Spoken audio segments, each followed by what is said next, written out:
Desember. Pohon cemara telah terhias indah di banyak mal-mal. Lagu Mariah Carey kian terngiang-ngiang di kepala. Atau padur untuk para wibu. Para saudara dan saudara Kristen kita telah menyiapkan berbagai macam perayaan menyambut peringatan kelahiran Nabi Isa alaihissalam. Dan kita kaum muslim yang mengakui kenabiannya juga turut berbahagia memperingati kelahiran sosok Al-Masih. Namun, sangat disayangkan, sebagian tokoh-tokoh Islam menyebarkan hukum-hukum yang mengatakan mengucapkan selamat Hari Raya Natal hukumnya haram. Hal ini membuat bingung sebagian masyarakat muslim yang hidup bertetangga dengan umat Kristiani. Apakah benar sekedar mengucapkan selamat Natal bisa meruntuhkan keimanan atau bahkan menodai agama Islam sehingga hukumnya haram? Dan untuk non-muslim pun, ini juga menjadi sumber kebingungan dan keraguan. Apakah orang Islam selama itu keimanannya hingga mengucapkan selamat terhadap hari raya agama lain pun tidak diperkenankan? Kalau begitu, lantas bagaimana sebaiknya kaum muslim menyikapi hari raya Natal? Untuk mendapatkan jawabannya, mari kita simak cerita tentang seorang ulama terkenal, pelopor revolusi Islam Iran, Ayatollah Khomeini.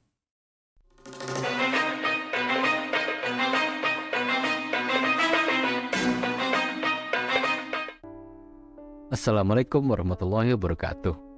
Perkenalkan, saya Virtual Ustadz Orofidai Jobu, membawa perspektif baru tentang Islam yang penuh cinta kasih dari Ahlul Bait atau keluarga suci Nabi Muhammad Shallallahu Alaihi Wasallam.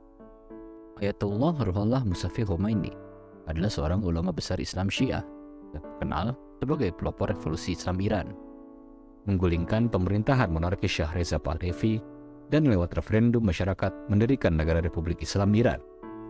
Diceritakan pada tahun 1978 ketika Ayatollah Khomeini sedang diasingkan oleh pemerintah monarki Iran. Beliau singgah di sebuah desa kecil di Prancis bernama Neuville-le-Château. Seorang dokter dari desa itu bernama Dr. Louis yang saat itu masih berusia remaja menceritakan, pada hari kedatangan Ayatollah Khomeini, ayahku pulang ke rumah dari pekerjaannya. Ia tampak kesal sambil melepas mantelnya. Dia duduk di sofa dan mengeluh, tahun ini aku terus dibuntuti kegagalan. Di satu sisi, perusahaan menghadapi kebangkrutan. Dan di sisi lain, desa kita kehilangan kedamaiannya. Ibuku menghiburnya dan berkata, jangan khawatir. Koran menulis kalau Ayatollah Khomeini akan pergi dalam beberapa hari lagi ke Iran. Jadi, tempat ini akan menjadi damai kembali. Namun, pertemuanku hari itu dengan Imam Khomeini terus menguasai pikiranku. Aku mengatakan kepada ayah, kalau ayah ingin melihat seseorang yang mengilhami perasaan yang sama seperti Yesus, maka ayah harus datang dan mendengar pidato Imam Khomeini. Ayah saya pada awalnya acuh tak acuh dan mengatakan tidak ada perbedaan karena semua pendeta sama saja. Namun, saya akhirnya berhasil meyakinkan ayah saya. Besokan harinya, kami pergi bersama untuk menemui pemimpin spiritual hebat dari Iran ini. Beliau selalu datang tepat waktu dan duduk di tempat biasa di mana beliau bertemu para wartawan. Beliau duduk di bawah pohon rindang dan mulai berbicara dengan tenang dan suara yang lembut. Dengan penerjemah selalu siap menyampaikan pidatonya ke dalam bahasa Perancis. Beberapa menit kemudian aku melihat wajah ayahku yang mendengar dengan seksama. Tampak air matanya tak tertahankan lagi dan tampak jelas ia sangat terkesan dengan Ayatollah Khomeini. Beberapa bulan kemudian, pada malam Natal, kami sedang duduk untuk merayakannya. Lalu tiba-tiba bel rumah berbunyi.